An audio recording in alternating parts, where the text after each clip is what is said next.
ओम शांति 20/5/2024 प्रातः मुरली। ओम शांति। बाप दादा मधुबन। ओम शांति। मीठे बाप दादा, मीठे बच्चे। हाँ जी मीठे बाबा, तुम बाप से भक्ति का फल लेने आए हो। जिन्होंने जास्ती भक्ति की होगी वही ज्ञान में आगे जाएंगे। तो भक्ति का फल क्या है? ज्ञान। जिन्होंने बहुत अच्छी भक्ति की है वही ज्ञान में आगे जाएंगे। प्रश्न है, कलयुगी राजाई में किन दो चीजों की जरूरत रहती है जो सतयुगी राजाई में नहीं होगी?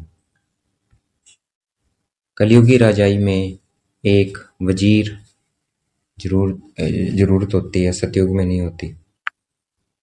गुरु की जरूरत रहती है, सतयुग में दोनों ही नहीं होंगे। वहां किसी की राय लेने की दरकार नहीं है। वहां किसी की राय लेने की दरकार नहीं, क्योंकि सतयुगी राजाई संगम पर बाप की श्रीमत से स्थापन होती है। ऐसी श्रीमत मिलती है जो 21 पीढ़ी तक चलती है और सब सदगति में है, इसलिए गुरु की भी दरकार नहीं है। ओम शांति। ओम शांति का अर्थ क्या है? सब धर्म में बैठो या अपने को आत्मा समझ बैठो तो शांत में बैठेंगे। ओम शांति का अर्थ क्या है? अगर सब धर्म में बैठेंगे और अपने को आत्मा समझकर बैठेंगे तो शांत में बैठेंगे। जितना अपने को आत्मा समझेंगे उतना शांति महसूस होगी। तो देखना अपने को चमकता हुआ सितारा भृकुटी के मध्य में। जितना हम अपने को देखेंगे उतना शांति महसूस होगी। इसको कहा जाता है सब धर्म में बैठना। भगवान वाच, सब धर्म में बैठो। अभी तुम्हें वेद का बाप वेद की पढ़ाई पढ़ाते हैं, क्योंकि बाप वेद का सुख देने वाला है। पढ़ाई से सुख मिलता है, पढ़ाई से सुख मिलता है ना। अब बाप कहते हैं अपने को आत्मा समझ बैठो। वेद का बाप आया है तुमको हीरे जैसा बनाने। हीरे जैसे देवी देवता ही होते हैं। वह कब बनते हैं? इतने उच्च पुरुषोत्तम कैसे बने यह कोई भी बता न सके सिवाय बाप के। प्रजापिता ब्रह्मा के बच्चे तुम ब्राह्मण ठहरे, फिर तुमको देवता बनना है। ब्राह्मणों की होती है चोटी, तुम शूद्र से ब्राह्मण बने हो। तुम प्रजापिता ब्रह्मा के मुख वंशावली हो, कुख वंशावली तो नहीं हो। कलयुगी सब हैं कुख वंशावली। साधु संत ऋषि मुनि आदि सब द्वापर से लेकर कुख वंशावली बने हैं। अभी सिर्फ तुम प्रजापिता ब्रह्मा कुमार कुमारियां ही मुख वंशावली बने हो। वो क्या है? कुख वंशावली। और हम हैं मुख वंशावली। हम पवित्रता से, वो अपवित्रता से। यह तुम्हारा है सर्वोत्तम कुल, देवताओं से भी उत्तम, क्योंकि तुमको पढ़ाने वाला, मनुष्य से देवता बनाने वाला बाप आया है। कौन है हमारे साथ? भगवान है, परमपिता परमात्मा है। इसलिए हम देवताओं से भी उत्तम हैं। बच्चों को बैठ समझाते हैं, क्योंकि भक्ति मार्ग वाले यहाँ आते ही नहीं है। यहाँ आते हैं ज्ञान मार्ग वाले। तुम आते हो वेद के बाप से भक्ति का फल लेने। अब भक्ति का फल कौन लेंगे? जिसने सबसे जास्ती भक्ति की होगी। वही पत्थर से पारस बुद्धि बनते हैं, वही आकर ज्ञान लेंगे, क्योंकि भक्ति का फल भगवान को ही आकर देना है। यह अच्छी रीति समझने की बातें हैं। अभी तुम कलयुगी से सतयुगी, विकारों से निर्विकारी बनते हो अथवा पुरुषोत्तम बनते हो। तुम आए हो ऐसा लक्ष्मी नारायण जैसा बनने के लिए। यह भगवान भगवती है तो जरूर इन्हों को भगवान ही पढ़ाएंगे। भगवान वाच। परंतु भगवान किसको कहा जाता है? भगवान तो एक होता है। भगवान कोई सैकड़ों हजार नहीं होते हैं, मिट्टी पत्थर में नहीं होते हैं। बाप को न जानने के कारण भारत कितना कंगाल बन पड़ा है। अब बच्चे जानते हैं भारत में इनकी लक्ष्मी नारायण की राजधानी थी। इन्हों के बाल बच्चे आदि जो भी थे राजधानी के मालिक थे। तुम यहाँ आए ही हो राजधानी के मालिक बनने के लिए। यह अभी तो नहीं है ना, राजधानी के मालिक बनने के लिए आए हैं। तो देखना है राजधानी को, देखना है अपने लक्ष्मी नारायण स्वरूप को, देखना है अपने को स्वर्ग में। तुम राजधानी के मालिक बनने के लिए आए हो, यह अभी तो नहीं है ना। भारत में इन्हों का राज्य था। बच्चों को समझाया जाता है जब इन देवी देवताओं की राजधानी थी, सूर्यवंशी और चंद्रवंशी थे, तब और कोई धर्म नहीं था। इस समय फिर और सब धर्म है। यह धर्म है नहीं।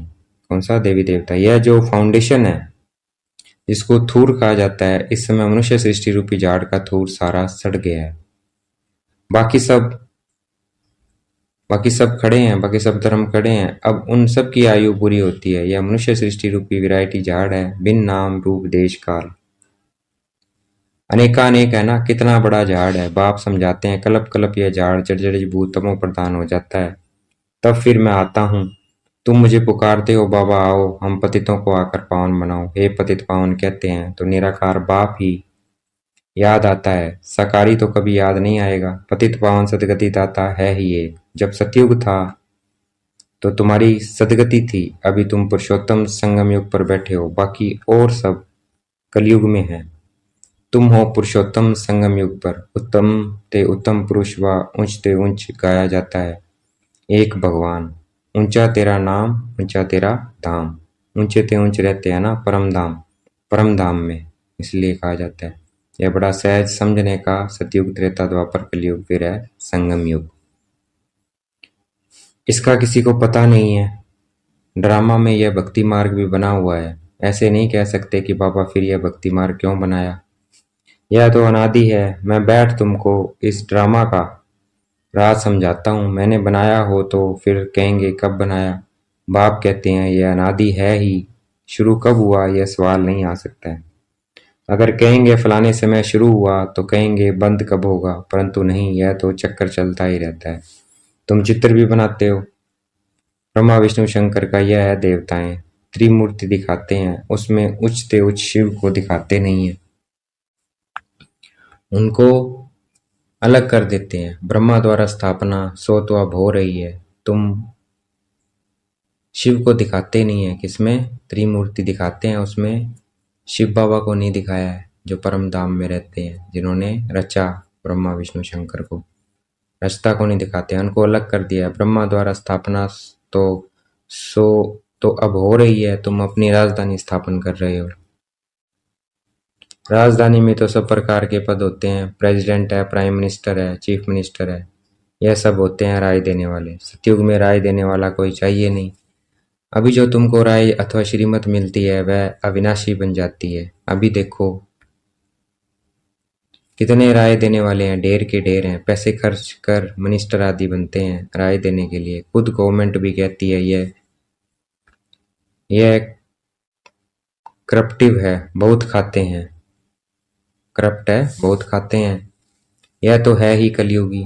वहां तो ऐसे होते नहीं है। वजीर आदि की दरकार नहीं रहती है। यह मत 21 जन्म चलती है। तुम्हारी सदगति हो जाती है, वहां तो गुरु की भी दरकार नहीं रहती है। सतयुग में न गुरु न वजीर रहता है। अभी तुमको श्रीमत मिलती है विनाशी 21 पीढ़ी के लिए, 21 बुढ़ापे के लिए। बूढ़ा बन फिर शरीर छोड़ जाए, बच्चा बनेंगे। जैसे सर्प एक काल छोड़ फिर दूसरी लेते हैं। बाप समझाते हैं, मीठे मीठे बच्चों, तुम ब्राह्मण ब्राह्मणियां हो, ग्रंथ में भी पढ़ते सुनते तो सब हैं, मूत पलित्ती कपड़ धोए। भगवान को बुलाते हैं आकर, मूत पलित्ती कपड़ा। हम आत्माओं को धुलाई करो, अर्थात पतित से पावन बनाओ। अब सब आत्माओं के बाबा आकर हमारा कपड़ा साफ करो। शरीर तो नहीं धोना है, आत्माओं को धोना है, क्योंकि आत्मा ही पतित बनी है। पतित आत्माओं को आकर पावन बनाओ। तो बाप बच्चों को समझाते हैं, मीठे मीठे बच्चों, मुझे यहाँ आना पड़ता है। मैं ही ज्ञान का सागर हूँ, पवित्रता का सागर हूँ। तुम वेद के बाप से वेद का वर्षा लेते हो, अध के बाप से अध का वर्षा मिलता है। अध के वर्षे में दुख बहुत है, इसलिए बाप को याद करते हैं। अथाह दुख है। बाप ने कहा है, ये 5 विकारों रूपी रावण तुम्हारा सबसे बड़ा दुश्मन है। ये आदि मध्यांत दुख देते हैं। ये मीठे बच्चों, अगर इस जन्म में ब्राह्मण बनकर काम पर जीत पहनी तो जगत जीत बनेंगे। तुम पवित्रता धारण करते हो देवता बनने के लिए। तुम आए हो आदि सनातन देवी देवता धर्म की स्थापना करने। यह है पुरुषोत्तम संगम योग। इसमें पुरुषार्थ कर पावन बनना है। कल पहले जितने पावन बने थे सूर्यवंशी चंद्रवंशी घराने के, वह जरूर बनेंगे। टाइम तो लगता है ना। बाप युक्ति बहुत सहज बताते हैं। अब बाप के बच्चे तो बने हो, यहाँ तुम किसके पास आए हो? वह तो है निराकार, उसने शरीर का लोन लिया है। वह खुद बताते हैं, यह बहुत जन्मों के अंत के भी अंत का जन्म है, तो यह हुआ सबसे जास्ती पुराना तन। मैं आता ही हूँ पुरानी रावण की असुरी दुनिया में और फिर उनके शरीर में जो अपने जन्मों को नहीं जानते हैं, यह है बहुजन्मों के अंत का जन्म। इसका ब्रह्मा बाबा का 84वां जन्म। जबकि इनकी वानप्रस्थ अवस्था है, 60 साल की उम्र है, तब मैं प्रवेश करता हूँ। गुरु भी हमेशा वानप्रस्थ अवस्था में किया जाता है। कहते हैं ना, 60 तो लगी लाठ, घर में रहेंगे तो बच्चों की लाठ लगेगी, इसलिए भागो घर से। बच्चे ऐसे होते हैं जो बाप को लाठी मारने में भी देरी नहीं करते हैं, कहेंगे कहाँ मरे तो धन हमको मिले। वानप्रस्थियों के बहुत सत्संग होते हैं। तुम जानते हो सर्व का सद्गति दाता एक है, वह संगम युग पर ही आते हैं। सतयुग में जब तुम सद्गति पाते हो तो बाकी सब शांति धाम में रहते हैं। इसको कहा जाता है सर्व की सद्गति। बाप के सिवाय और तो कोई भी सद्गति दाता हो नहीं सकता है। न किसी को श्री कह सकते हैं, न श्री श्री। श्री अर्थात श्रेष्ठ होते हैं देवताएं, श्री लक्ष्मी श्री नारायण उनको कहा जाता है। उनको बनाने वाला कौन? श्री श्री शिव बाबा को ही कहना चाहिए। तो बाप भूले भूले सिद्ध कर बताते हैं, तुमने इतने गुरु किए फिर भी ऐसा वही होगा। तुम फिर वही गुरु आदि करेंगे, चक्कर फिर वही रिपीट होगा। जब तुम स्वर्ग में रहते हो तो वहां से सुखधाम में पवित्रता सुख शांति सब वहां है। वहां झगड़ा आदि होता नहीं है। बाकी इतने सब शांति धाम में चले जाते हैं। बल सतयुग को लाखों वर्ष कह देते हैं। बाप कहते हैं लाखों वर्ष की बात है ही नहीं, यह तो 5000 वर्ष की बात है। कहते भी हैं मनुष्य के 84 जन्म। दिन प्रतिदिन सीढ़ी नीचे उतरते तमो प्रधान बनते जाते हैं। तो बाप समझाते हैं यह भी ड्रामा बना हुआ है। एक्टर्स होकर ड्रामा के क्रिएटर डायरेक्टर मुख्य एक्टर को न जाने तो क्या कहेंगे। बाप कहते हैं इस वेद के ड्रामा को कोई भी मनुष्य मात्र नहीं जानते हैं। यह बाप आकर समझाते हैं। कहते भी हैं शरीर लेकर पाठ बजाते हैं तो नाटक हुआ ना। नाटक के मुख्य एक्टर्स कौन है कोई बता नहीं सकेंगे। अभी तुम बच्चे जानते हो यह वेद का ड्रामा है, कैसे जू मिसल चलता है, टिक टिक होती रहती है। मुख्य हैं ऊंचते ऊंच बाबा जो आकर समझाते भी हैं और सर्व के सदगति भी करते हैं। सतयुग में दूसरा कोई होता नहीं है, बहुत थोड़े हैं। वह थोड़े जो होंगे उन्होंने सबसे जास्ती भक्ति की होगी। तुम्हारे पास प्रदर्शनी व म्यूजियम में आएंगे वह जिन्होंने बहुत भक्ति की है। एक शिव की भक्ति करना इसको कहा जाता है अव्यभिचारी भक्ति। फिर बहुतों की भक्ति करते हैं, वह बिचारी बन पड़ते हैं। अभी तो बिल्कुल ही तमो प्रधान भक्ति है, पहले सतो प्रधान भक्ति थी, फिर सीढ़ी उतरते तमो प्रधान बने हैं। ऐसी हालत जब होती है तब बाप आते हैं सबको सतो प्रधान बनाने। इस वेद के ड्रामा को भी तुम अभी जानते हो। अच्छा देखेंगे बाप दादा में याद प्यार दे रहे हैं। मीठे मीठे से गलते बच्चों प्रति माता पिता बाप दादा का याद प्यार और गुड मॉर्निंग। रूहानी बाप की रूहानी बच्चों को नमस्ते। हमने भी याद प्यार देनी है। हम रूहानी बच्चों की रूहानी बाप दादा को दिलवा जान शिकवा प्रेम से बेहद का याद प्यार और नमस्ते। धारणा के लिए मुख्य सार, बेहद बाप से बेहद का वर्षा लेने के लिए पावन जरूर बनना है। जब अभी पवित्रता का वर्षा लो अर्थात काम जीत बनो तब जग जीत बन सकेंगे। अभी अगर पवित्रता का वर्षा ले अर्थात काम जीत बनेंगे तभी जग जीत बन सकेंगे। वेद के बाप से पढ़ाई पढ़कर स्वयं को पौड़ी से हीरे जैसा बनाना है। वेद का सुख लेना है, नशा रहे। मनुष्य से देवता बनाने वाला बाप अभी हमारे सम्मुख है। अभी है हमारा यह सर्वोत्तम ब्राह्मण कुल। आज का वरदान है, देखना है बाप दादा ने मस्तक पे हाथ रखा हमें वरदान दे रहे हैं। ज्ञान संपन्न दाता बन, सर्व आत्माओं के प्रति शुभ चिंतक बनने वाले श्रेष्ठ सेवाधारी भव। ज्ञान से संपन्न दाता बनना है, देना है। सर्व आत्माओं के प्रति शुभ चिंतक बनने वाले श्रेष्ठ सेवाधारी भव। शुभ चिंतक बनने का विशेष आधार है शुभ चिंतन है। शुभ चिंतक बनने का आधार क्या है? शुभ चिंतन हो, हमारा अच्छा चिंतन हो तो हम शुभ चिंतक बनेंगे। जो व्यर्थ चिंतन व पर चिंतन करते हैं वह शुभ चिंतन नहीं बन सकते हैं। शुभ चिंतक मणियों के पास शुभ चिंतन का शक्तिशाली खजाना सदा भरपूर होगा।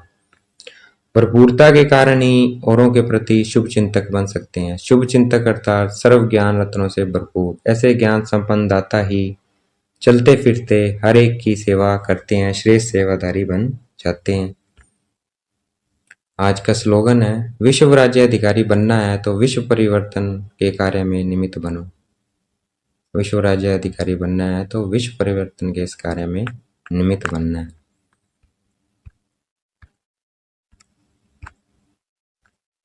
अच्छा, ओम शांति। शुक्रिया मीठे बाबा, शुक्रिया।